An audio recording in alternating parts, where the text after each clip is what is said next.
Good afternoon, everyone. My name is Jeremy Brett Daz Fletcher. I am an attorney in the Covenant Enforcement and Litigation Department here at Altitude Community Law.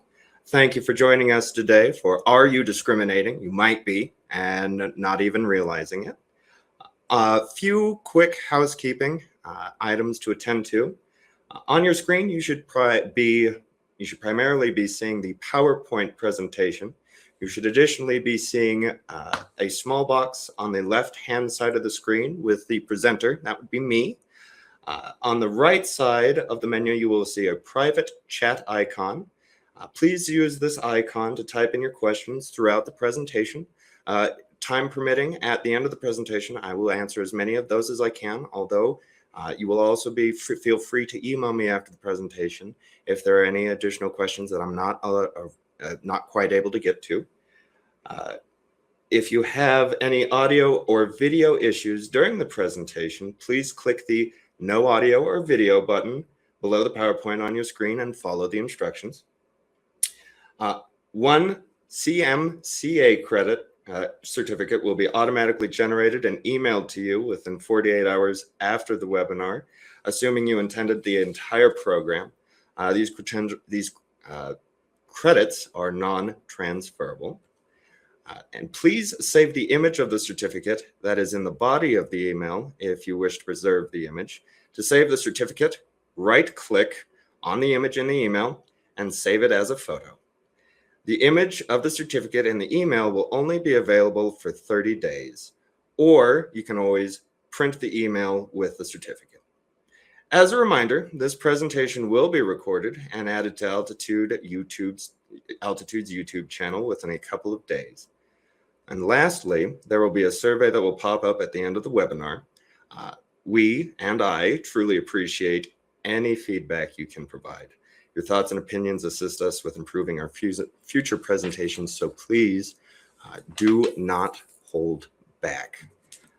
With that, I'm happy to introduce this afternoon's featured presentation, Are You Discriminating? You might be and not even realizing it. So we need to start with an overview of what discrimination is in general.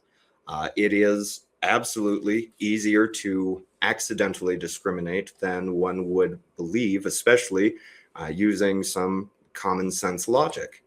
The relevant statutes that we are going to be discussing are going to be the Federal Fair Housing Act, as well as the Colorado Civil Rights Act, the federal statute and the state equivalent. Contained within the Colorado Civil Rights Act is the Colorado Anti-Discrimination Act, which is what I'm going to be referring to a lot today, as well as we will be touching on the Americans with Disabilities Act. That will not be relevant for many of your associations. However, it will be very relevant for some of them. So what is discrimination? Discrimination is simply treating individuals differently with respect to the sale, rental, or use of a dwelling based on one of the following protected classes. The ones I have in bold are going to be the ones that associations are most likely to face in their day-to-day operations. That's going to be handicap and disability, as well as familial status. There are a few that the Colorado Anti-Discrimination Act adds on top of the Fair Housing Act. You can see those in state only. In parentheticals, those are going to be creed, marital status, sexual orientation. However, we're looking at things, the usual suspects, the protected classes, race, color, religion, sex, handicap, disability, familial status, those types of things.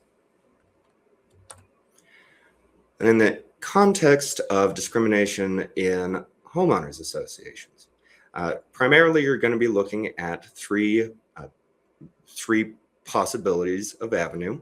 The first is going to be discriminatory treatment, and that's going to be a provision or a rule and regulation that discriminates on its face. Now, we're seeing this a lot less, and the legislature addressed this 2 years ago, but it is not very often, though I do see it from time to time, that a declaration will contain a provision that says no pregnant ladies may own any property within the association. That is one that I have seen, and we have to remember that homeowners associations originally started with a very particular and racist intent, which was to keep minorities out of certain living communities in the United States. That's primarily what prompted the Fair Housing Act. You can also see discrimination through disparate impact. These are going to be rules and regulations that are facially neutral, but have a disparate impact on members that aren't entirely intended. For instance, that would be adult swim time only. On its face, it does not impact one person over another, and it is enforced uniformly. However, that would have a disparate impact on unit owners with family members if the entire family wanted to use the pool. And lastly, the biggest one that we see all the time is refusal to allow a reasonable accommodation or modification to a person with disability. This is going to be requesting the installation of a ramp. This is going to look a lot like requesting an emotional support animal or service animal. Those types of claims of discrimination is where the association is most likely going to see its run-in with a discrimination claim. So, in preparation of that, there is a long list of case study that we have prepared for you all today that looks into where associations most commonly make some missteps, how we can avoid them, and how you should address those concerns going forward. First case is going to be the case of the noisy children. This is going to go with the disparate impact treatment. In Landesman versus the Keys Condominium Owners Association, a California association had 3 swimming pools, the main pool and 2 smaller auxiliary pools, a gym, and a bunch of other recreational facilities. No supervision is provided in either of the pool areas or the gym, and children under 18 were prohibited in the main pool area.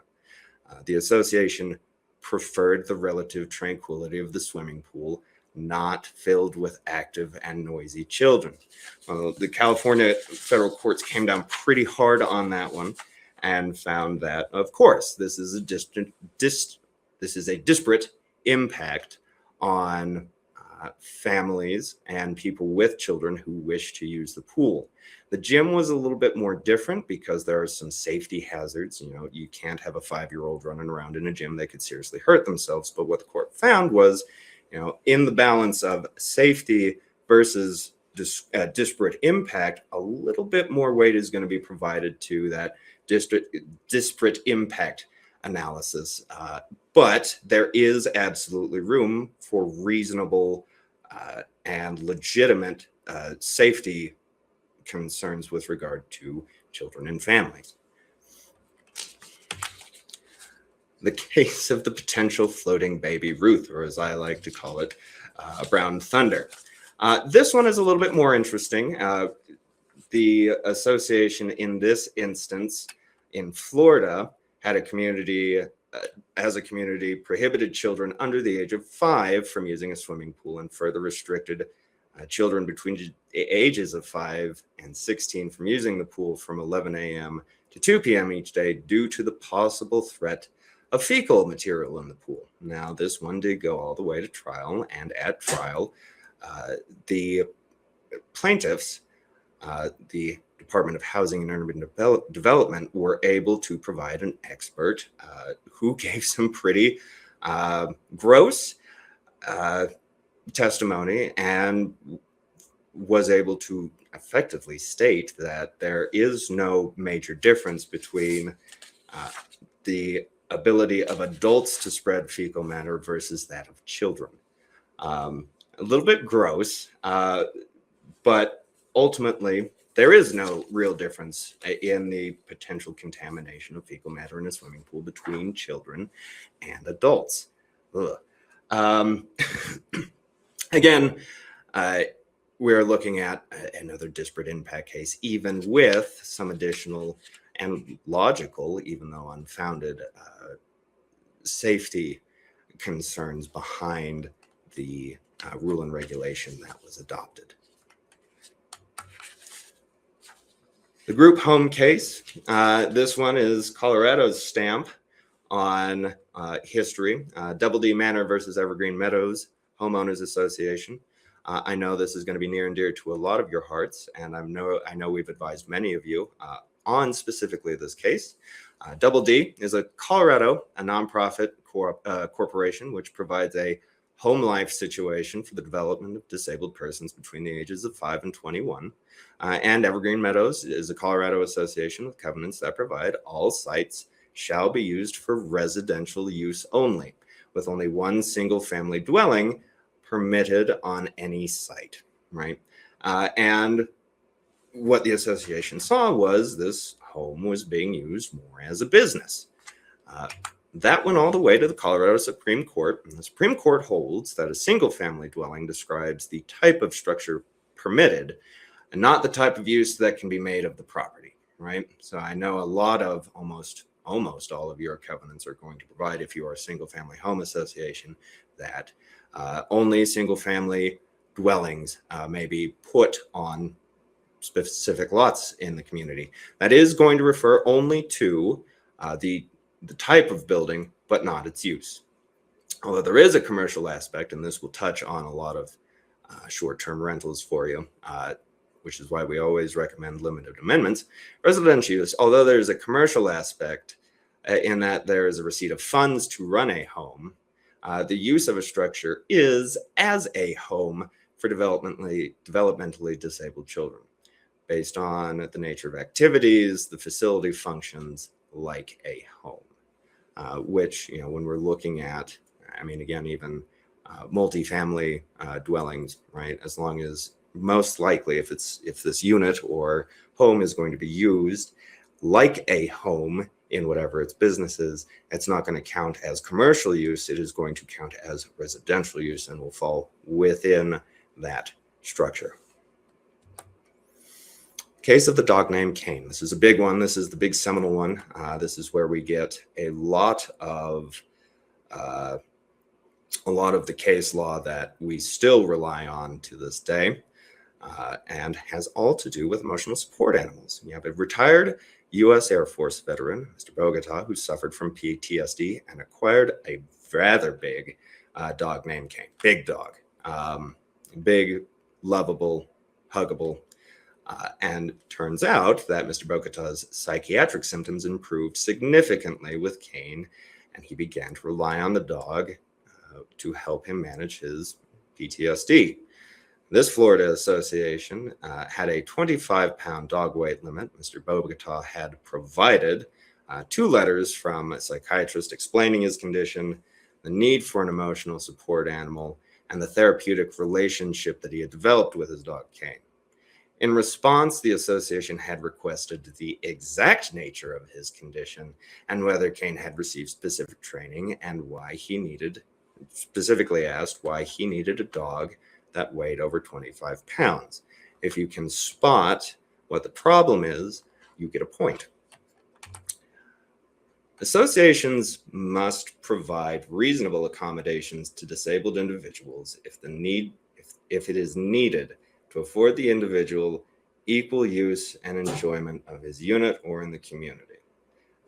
So when we are looking at that big sentence, which feels pretty vague, right? We're really narrowing it down to 3 considerations. Is the individual disabled? Are they going to meet that definition of disabled provided by Department of Housing and Urban Development or the CCRD? Second consideration, does an individual need an accommodation in order to have equal use and enjoyment? And third, is the requested accommodation reasonable? We can drill down even further on those considerations. So we have to start with, what is a disability? I mentioned it has to meet a definition. Disability is going to be a physical or mental impairment which substantially limits one or more major life activities. Having a record of such an impairment or being regarded as having such an impairment. A physical or mental impairment includes, but is not limited to, following that, Housing and Urban Development and the Department of Justice joint statement of reasonable accommodations under the Fair Housing Act, that such diseases and conditions such as orthopedic, visual, speech, hearing impairments, cerebral palsy, autism, epilepsy, muscular dystrophy, multiple sclerosis, cancer, heart disease, diabetes, HIV, mental retardation, their words, not mine, emotional illness, drug addiction, other than addiction caused by current illegal use of a controlled substance, and alcoholism. So we're looking at maybe potential opioid medications, potentially tobacco, any other controlled substance that is not for illegal use. Those addictions, all of those can be considered a physical or mental impairment. So it's a wide net that the FHA and the CADA consider when looking at, is a person going to meet that definition of disabled? Let's say it is one of those and we're not quite sure if the person is disabled. What do you do in that instance? Can you ask for verification? Kind of, if appropriate. The association may request info that is necessary to verify the person meets the definition of disability, describes the needed accommodation, and shows the relationship between the person's disability and the need for the requested accommodation. This is always referred to, or commonly referred to by myself and my associates, as the nexus. That's going to be the key between here is what I am requesting and here is why it is, here is my disability, and here's why I need this accommodation to alleviate symptoms or other matters from this disability. With that, what I see a lot of associations do and what I see a lot of board members do is demand that we get a note from a doctor. What Kane provided is, when we're asking is who is allowed to provide this verification that someone meets the definition, is regarded as having a disability or has a history of having that disability. A doctor or other medical professional absolutely is going to be kind of that on its face evidence that somebody maybe meet that definition. A doctor's note with a provider number. Certainly, I believe you can rely on that. But it can also come from, it doesn't need to come from that. It can also come from any of the flavors of nurses or physician assistants. It can also come from peer support group, think AA. A non-medical service agency, right? Again, something like AA or some other halfway home, or a reliable third party who is in a position to know about the individual's disability may also provide verification of that disability. In most cases, an individual's medical records or detailed information about the nature of a person's disability is not necessary for this inquiry. So if you get a doctor's note that says this person has PTSD, very typically it would then be probably on the scale of more likely to be discriminatory if you say, well, tell us about this PTSD or show us this specific diagnosis. A lot of that is not going to be necessary. And when we get to the enforcement part of this, how this works out pragmatically as associations face it, we will go into a little bit more about why it might not be necessary. Let me get to that second consideration. Does the individual need the specific accommodation in order to have equal use and enjoyment of their unit, right? There has to be some relationship with the person's disability and the need for the requested accommodation. That nexus has to exist, right? So, for example, if we have someone living in a townhome that only has stairs to their unit, right, and they are in a wheelchair, that nexus is fairly obvious. If they need a ramp, right, they need to be able to get from outside their home to inside their home. If that person in a wheelchair is requesting a basketball hoop, maybe that nexus isn't there, because what is the connection between having that physical disability and needing a basketball hoop, right? But that is the nexus that we're talking about. The requested accommodation has to relate to the person's disability and their need for the requested accommodation. And we get to what is the accommodation reasonable, right? What is going to be considered a reasonable accommodation? Well, from the association's perspective, an accommodation cannot impose an undue financial or administrative burden on the association. So what we're looking at is sometimes in general common elements, the association would be one responsible for maintaining and making sure the general common elements flourish, right? So the association would have the responsibility for maybe installing a ramp or maybe installing signage regarding a handicap reserve spot. I would say disabled reserve spot. Handicap's a word that's kind of going by the wayside. And if the requested accommodation is for some sort of multi-million-dollar whatever have you, maybe the world's best disability placard, then no, that would be an undue financial burden, right? That would make it unreasonable. The accommodation can also not fundamentally alter the nature of the association's operations. So, the association is there to ensure that home prices continue to rise, the general common elements are looked after. All of those aspects of homeowners association governance and operations are going to be what is in the lane. So you would be thinking, I would hope, architectural requests, structural changes, and mostly we're going to be talking about modifications. Those are going to be the easiest points of reference here. So if someone comes to you and they are in a wheelchair and they say, I need you to get my groceries as a reasonable accommodation, then that would fundamentally alter the nature of the association's operations. And that would likely be an unreasonable accommodation to request of a homeowners association. And this is where I'd like to touch on the Americans with Disabilities Act of 1990, ADA. A lot of associations, managers, board members tend to use the FHA and the ADA interchangeably. I will give you a hint. Most associations are not places of public accommodation, and that's going to be the key there.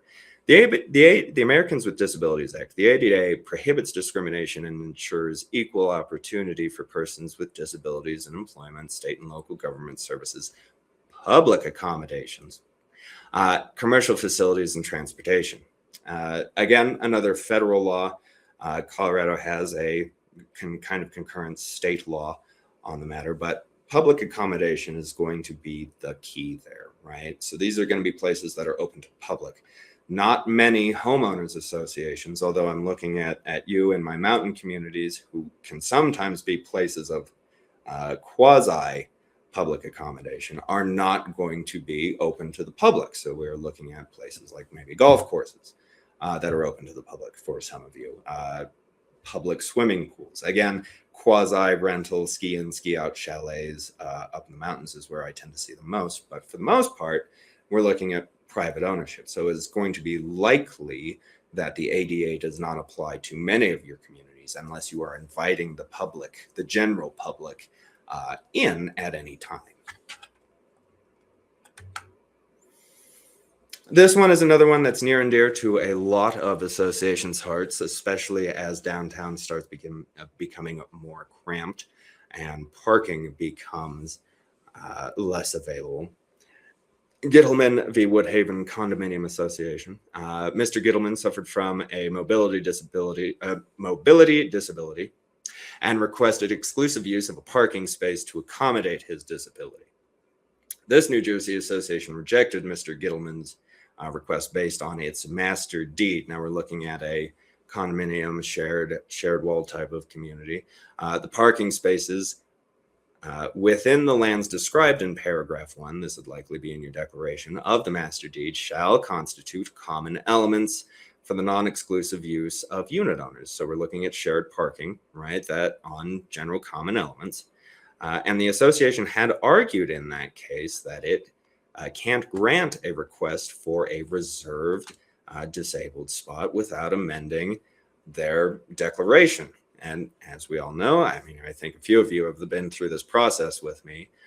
This typically requires 67% approval. In their case, it required 2/3 owner approval, and they had tried to amend it, but it didn't. It had failed. The court in that instance had come down and said, tough. You can certainly grant this, and you can reserve a space for a requesting unit owner because you control the common area, right? It's not about whether the association owns it, right? The fact is that the association has the power to reserve that space as a reasonable accommodation, which is going to bring me to a very specific point here is federal law and state law, if it is counter to your declarations, is going to trump, right? So if you are in a community with shared parking, then state law is going to say, yes, you are required to grant a reasonable accommodation. Federal law is going to say the same thing. And if someone needs a parking space, even if it's visitor parking, then likely that unit owner should be granted that reasonable accommodation and that space reserved if they need it to use and enjoy their home just as well as any other unit owner. Additionally, this can also extend to building additions, right? The case for adding a sunroom, this is Hollis v. Chestnut Bend. In this instance, the plaintiffs, the Hollises, made numerous requests to the Architectural Review Committee to add a sunroom for the purpose of creating a particularized living environment designed to therapeutically stimulate the development of two of their children who are physically and mentally disabled. Right? I'm sure, as you can guess, that was denied for architectural standards. The fourth and final request expressly stated that the sunroom was being requested as a reasonable modification of their home under the Fair Housing Act, and the association then responded with additional requirements. You might not be surprised to find that, again, the court came down on that pretty hard, and that, again, the reasonable accommodation is going to more likely than not, should everything be above board and the process be complied with, is going to trump your design guidelines, right? Now, ultimately, there are some reasonable aesthetic provisions that the association can imply, but it could not, and I would not recommend, I don't think many attorneys would recommend that you could not outright deny a sunroom simply because it is not contemplated by your declaration. Same would be true for maybe potentially a hot tub, potentially a sauna, potentially any number of modifications to a unit that are prohibited by the design guidelines. That state and federal law are going to come in and say, hey, hold up. We have to be reasonable here, but you also have to grant the accommodation. Associations must provide these reasonable accommodations to disabled individuals if it is needed to afford the individual equal use, enjoyment of the unit and the community, right? And I've kind of been harping on this the entire time. Again, looking at some of our more common questions, we have our considerations there. Is the individual disabled? Are they requesting the accommodation on behalf of somebody who is disabled, their children, their family members, right? Does an individual need a modification in order to have equal use and enjoyment? There's that nexus that we're discussing. Is it reasonable, right? Who pays for the modification? That can depend, right? If it's on the interior of a home, typically the person who needs the modification would be responsible for paying for those types of modifications. If it's something on the general common elements, the association might be responsible. That would be like if we're looking at, sidewalk cutouts, some ramp installation, depending on how the community goes about it. Those, like a curb cutout, would be more likely than not the association's responsibility. And can you make a person who has requested and someone you have granted a reasonable accommodation, can you force them to remove it if it's no longer necessary? And the answer to that one is largely no. You can't force them to remove it. The case law in Colorado, or at least the statute in Colorado, I believe was amended in 2024. Typically, in the landlord context, the person who put in the reasonable modification would be required to remove it themselves. However, that's no longer the case. You can't force somebody to remove it. And likely, if it needs to be removed, then that would be done at the association's cost. But again, I wouldn't recommend doing so without making sure everybody is aware of what's going on and having some sort of agreement in place. Religion, this is another one of those protected classes. And I think nowadays this seems a little bit more cartoonish to consider. However, this one did end up in an amendment to Kiowa, specifically 106.5 of that section. But in Block versus Shoreline, condo residents sued the association and its president under the Fair Housing Act because the mezuzah, a religious symbol that they placed on their unit's doorpost, was removed pursuant to a rule adopted by the condominium association, which stated that objects of any sort are prohibited outside unit entrance doors. Well, obviously, we have disparate impact there because you are stopping someone from, you are discriminating, at least through impact, certain religious acts, right? And eventually this did end up amending, as I mentioned earlier, the Colorado Common Interest Ownership Act, which now specifically provides that an association shall not prohibit any of the following: the display of a religious item or symbol on the entry door or entry door frame of a unit. Now, obviously, again, we've been discussing reasonability a lot here, and I've been hammering down on things the association shouldn't do. Again, if that religious symbol, if any religious symbol or anything is making it unsafe, then yeah, then you could likely stop the safeness of it. You could likely adopt a rule that would prohibit, large objects. If we're looking at fire escapes or something like that. But generally, religious symbols, no. I've also seen, while it wasn't my case, I have seen how religion comes up is you have a Christmas display in some sort of common area. And I have seen failure to allow people of other faiths to put up their religious iconography and symbols, and absolutely that ended up in a big old discrimination claim against that association. So when it comes to religion, best advice is always going to be don't engage, not the association's responsibility. And I've been talking about these claims and what the association can or cannot do, which brings us to the question of who actually enforces this, right? What is the responsibility? I would assume more than a few of you have been through a CCRD request for information investigation, and that is the name of one boogeyman that I'm going to be bringing up. The enforcers, typically for the Fair Housing Act, it's going to be the United States Department of Housing and Urban Development. Their mission is to ensure the access of every American to a decent, safe, and sanitary home and suitable living environment. For Colorado, we have the Colorado Civil Rights Division, which is a subsect of the Colorado Civil Rights Commission.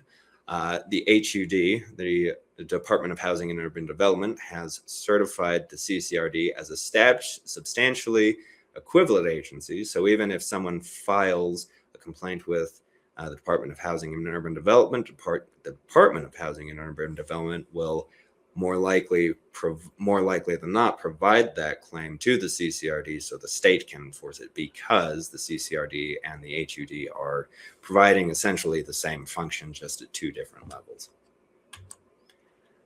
The CCRD is a government agency that enforces the Colorado's anti-discrimination law.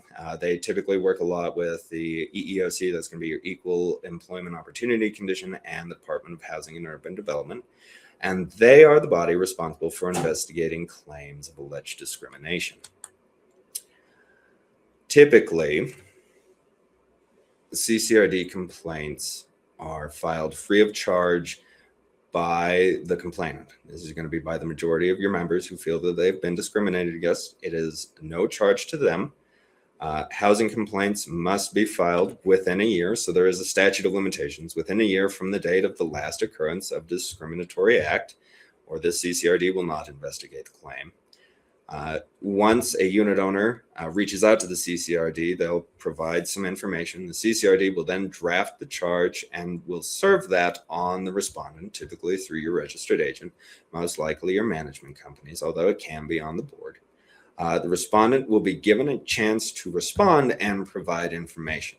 Typically, that happens very quickly. However, more likely than not, or at least in the majority of cases that I've seen, it's going to be referred to mediation. Mediation would happen before a response to the what we call request for information is due.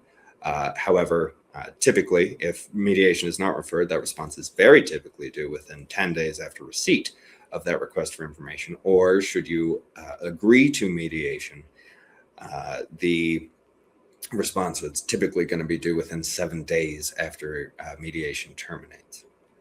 I always recommend dispute resolution, and the CCRD does too.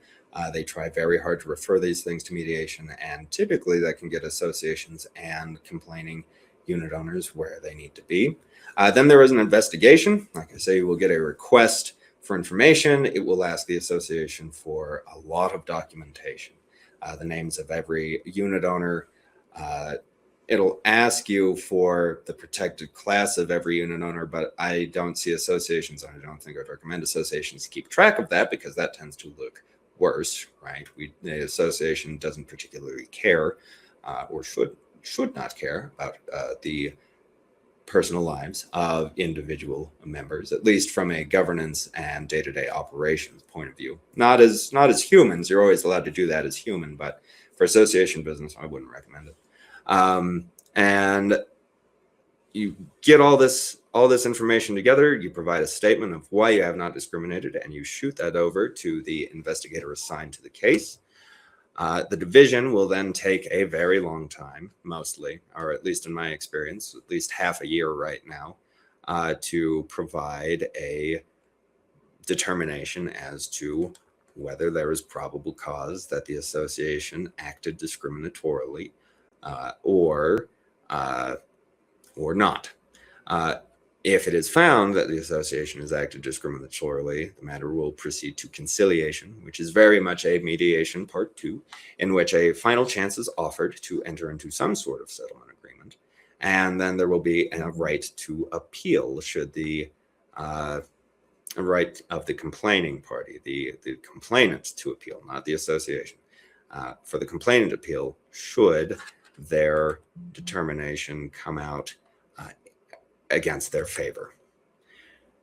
In the request for information, you will be asked for governing documents, any resolutions, correspondence with the unit owner, meeting minutes, covenant violation logs, homeowner lists, prior accommodation requests, any record of prior accommodation requests, any prior discrimination claims made against the association, and additionally, photos and affidavits, right? Affidavits or signed pleadings that state that everything you are saying is the truth under penalty of perjury, right? This is the amount of documentation that the association will be asked for, and it is asked for every time. After the CCRD reviews the information, it can request additional information. It can request written interrogatories. It can request rebuttals and responses from either party. The CCRD will then issue the probable cause found or no probable cause found if with regard to any violation of the CADA or the FHA. If probable cause is found, the case proceeds to conciliation. Like I say, that last attempt to meet or find an agreement between the parties for a no-fault settlement. And if no agreement can be reached there, it will then be referred to the Attorney General's office, and a case will be filed against the association. If no probable cause is found, the complainant may still appeal to the CCRC or file the matter in the state or federal court. I don't tend to see those latter options used much, because you're essentially would be going to court with a signed piece of paper that says the state doesn't believe that I'm going to win here. However, the CCRC and the CCRD will convene, review everything that has been submitted for the matter, and make an additional ruling or see if anything had been missed down the line. So with regard to how do we respond, right? What are some practice pointers for the association, for management, and for boards of directors to respond to requests for information, right? My first, and this is always going to be my strongest recommendation, it's not a required policy pursuant to Kiowa, but I believe it should be for the utility that it gets. And also in these CCRD mediations, at least what I'm being told is that the state is leaning hard on 3 public policy considerations that must come with, or at least one of them must be addended to any no-fault settlement, which is adoption and review of an association's reasonable accommodation policy. That's the first one. The second one would be a poster, much like a OSHA or EEOC poster, placed somewhere on the common elements. I am, from the words of the CCRD investigators themselves, it is not a cute poster. And there is also the ability to attend training on very general CCRD matters. But one of those, at least one of those public policy accommodations, will need to accompany any settlement that the association reaches with a complainant. I would also recommend reviewing. So my first recommendation, I apologize, is going to be adopt a reasonable accommodation modification policy. Lay it out to the entire community where this is how you can communicate with us. This is who you need to submit your information to. This is what we would request, and make that line of communication clear for all unit owners. You'd be surprised how many CCRD claims get initiated simply because a unit owner or someone unrelated to the association sends an email, just one email, that says, hey, are you going to do this? And if that's not responded to, or not responded to in a way that unit owner or person on behalf of somebody who needs an accommodation, if that's not the answer they want, then off we are to investigations land, and the association is now in a quasi-legal action that has some pretty serious implications. So to alleviate that, my best and first recommendation is always going to be adopt a reasonable accommodation policy. Your attorneys will be happy to draft one for you, and it can do nothing but good. I would also recommend reviewing your restrictions, your rules and regulations for discriminatory language. Again, like I say, it's not often that it's in your covenants, though there are still covenants around from the 1960s and before. I would always recommend having a thorough review of those.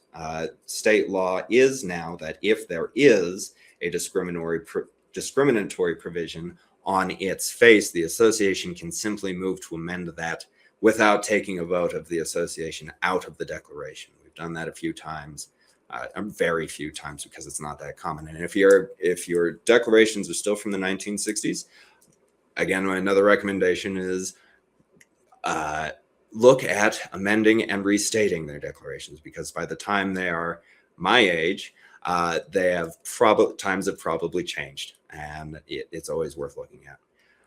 Obviously, always consult your attorney, right? This is going to be true for a lot of his situations, especially in reasonable accommodation and discrimination claims. It's going to be important that you get in touch with your attorney very quickly, because it's a area, yeah, I think you can tell it's a rather less solidified area of case law with very specific facts and findings that your attorney will be able to help you guide through with much more alacrity.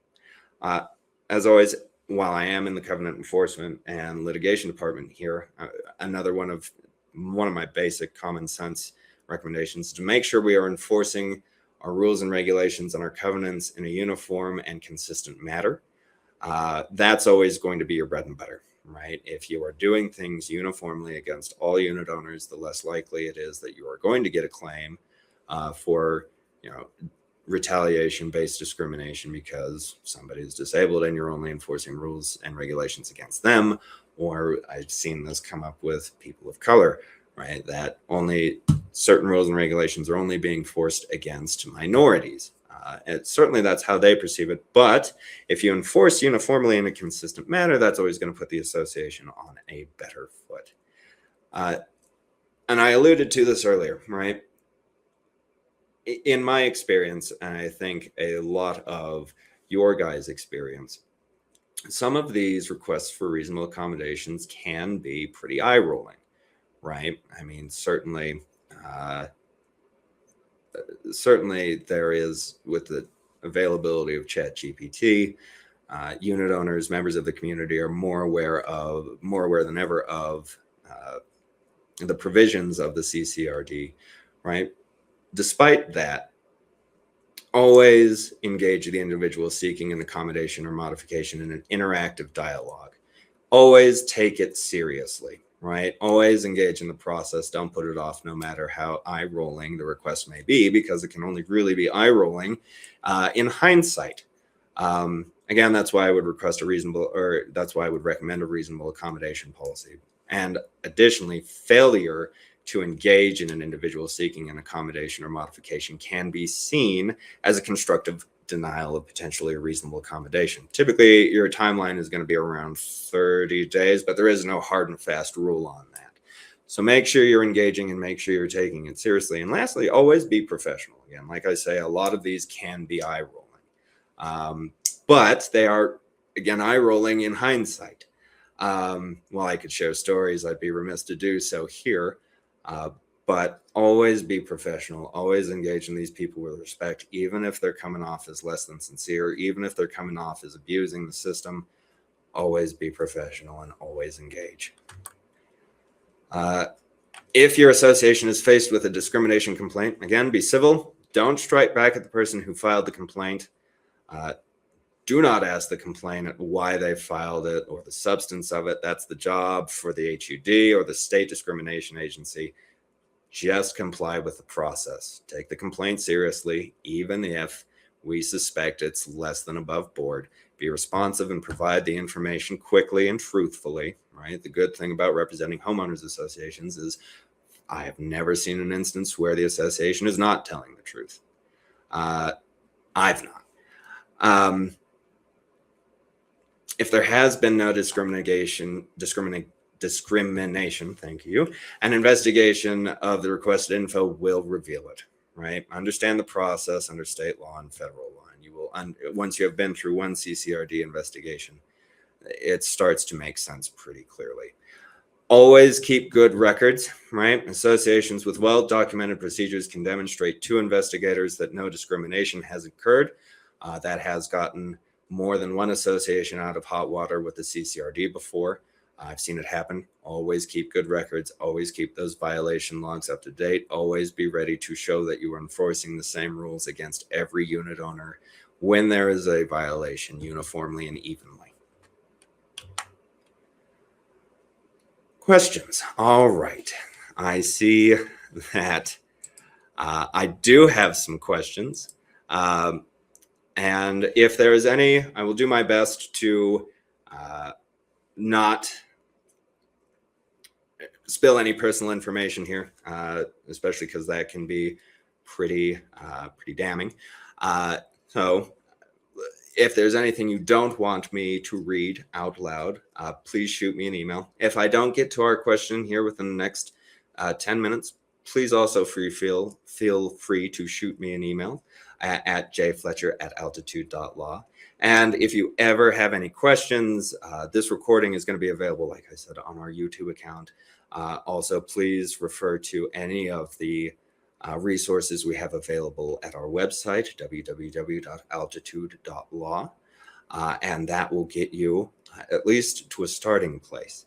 And as always, I would, my very last recommendation is, even if it's not us, always consult with your attorney if you have a question. So if a homeowner refuses or repeatedly delays submitting a form according to established reasonable accommodation policy and does not complete a form, should a reasonable amount of time be provided to them to return a filled out form before proceeding with enforcement? What is the best practice for providing an extension for filling out a form? Ultimately, there's no specified way that a reasonable accommodation has to be requested. And it looks like in this case, we have a unit owner who just doesn't want to comply with the requested accommodation. Again, I would say respond, right? If the request itself is not being filled out properly, or if the association has no idea what the requested accommodation is, I would just recommend keep emailing him and make sure you're retaining documentation of the correspondence, right? Because if you can show that, yeah, you're keeping a civil tone and trying to get what you're allowed to ask for without overstepping bounds, right? We're only, as we went over earlier, we're only allowed to ask for certain types of information, but not drill down on the specifics of the disability in that instance, right? As long as you're documenting that you are engaging in the process, then that would typically, I believe, be the best practice pointer. Condo style billing at a ski hill, each unit is individually owned and may be rented out short term either by the owner or a third party. Would like to hear your comments on the service dog issue. Emotional. So this is, I'm not sure if this is one of those quasi ADA compliant or a quasi public accommodation units, but if it is, then certainly service and emotional support animals will be allowed. I believe now the nomenclature and the last legislation I saw on the matter, which is being drafted up, I believe, for this year, is going to codify a lot of service animal and emotional support related. We're just going to call them service animals from now on. Animals that provide a service, whether that is, seeing eye dog or emotional support animal. That is going to be codified in the Colorado Anti-Discrimination Act, where it could only be found in the DOJ-HUG joint statement before.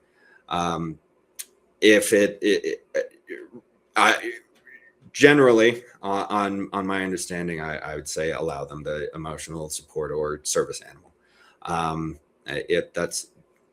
That's what I would likely see. I believe they would be entitled to it. But again, I would always check with your attorney, and these can be fact-specific inquiries. Is it mandatory for an HOA to have a handicap space in an HOA community parking lot if there is no known handicapped unit owner or request hasn't been made? That would very much depend on zoning. I believe if we don't have anyone who's requested it, and if we don't, sometimes when these buildings are built, they are, or most of the time when these buildings are built, the codes of the day are going to dictate what parking accommodations need to be readily available. So if this building was built in 1979 and doesn't have any handicap spaces or disabled reserved parking spaces, then likely not. But if the state is telling you need it, or if your county is telling you need it, then yes, you would. But that's going to be a building consideration. Now, if you do get a request for accommodation, yes. But without that, then generally, I think that would be a call for the state. In the case of a parking space, once you make the accommodations for the homeowner, are you then required to offer the same reserved space benefit to all other homeowners with disabilities? If you have a high percentage of disabled homeowners, this may get out of hand quickly. What would an argument against making? Would that be an argument? Would that be an argument? That one's tough to say. You can always make an argument, right? Let's start with that. Whether or not it would win is a different question. You don't have to offer them to everyone. You don't have to go around handing vouchers for disabled reserved parking. In the best, let them request it should they need it. Would be my recommendation. In that instance. How do we know the reliable third party is qualified? Do they have to prove why they have the expertise. No, they do not. Again, in certain instances, having a doctor's note and an NPI number is going to be kind of that prima facie evidence.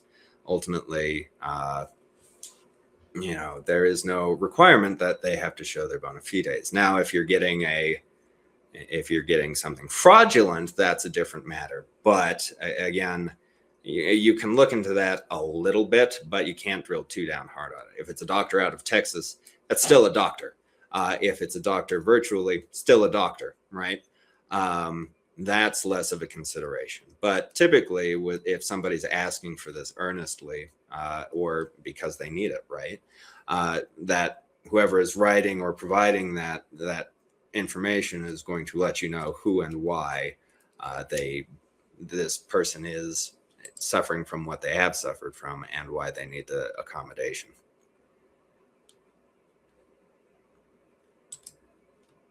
Are there any talks of limiting the number of support service animals allowed per person to help prevent animal hoarders from using this to keep bringing in animals? That's pretty good.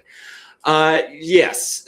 So generally, right, when we're looking at or when we're evaluating the number of animals a person has, what you are looking at is, does each animal provide a different service for each disability, right? So kind of easy. It can be easy to get around that, but a person doesn't need, or don't believe the case law would support that, 2 emotional support animals are better than 1, right? Or the more emotional support you can have, the more better you are. It would have to be each animal relieving symptoms from an individual disability, right? Generally, that would look like, this chicken is for my stress. This chicken is for my anxiety. This chicken is for my depression, right?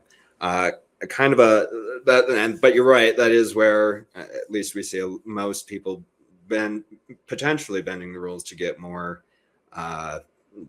animals or skirt around rules. But I think generally that if they need it, that they need it. And I think a lot of associations come at this. Just what I did right there was assume that one person is trying to skirt the rules. And I think what I would caution and what I would also recommend is that there does need to be a little bit of empathy always. We never know what's going on in a particular person's life, right? And sometimes what things seem to be, from our point of view, right, which is association governance and day-to-day operations, is going to be different than what somebody else sees or the reality that somebody else is living. So like I say, while these can be eye-rolling, in hindsight, sometimes a person needs what they need, and sometimes there can be a disparity between the facts as we know them and the facts as they are living. Would lap swim hours between 6 a.m. and 10 a.m. be considered a discrimination issue? Typically, no, right? Because you are not discriminating.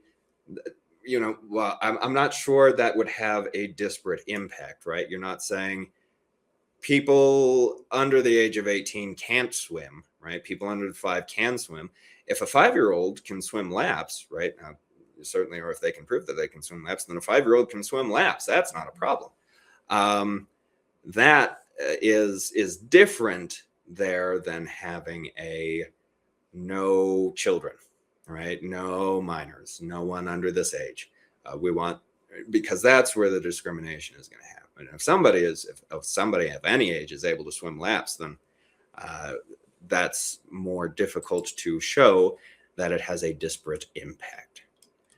Well, I believe I have answered everybody's questions, though. If there are any of you that did not ask a question or did not, I see I have a few more and I've got just a few minutes left. Let's see if I can get these out as well. How do you respond to a complaining owner that the accommodation animal is not a violation without causing a privacy issue for the owner that has the variance?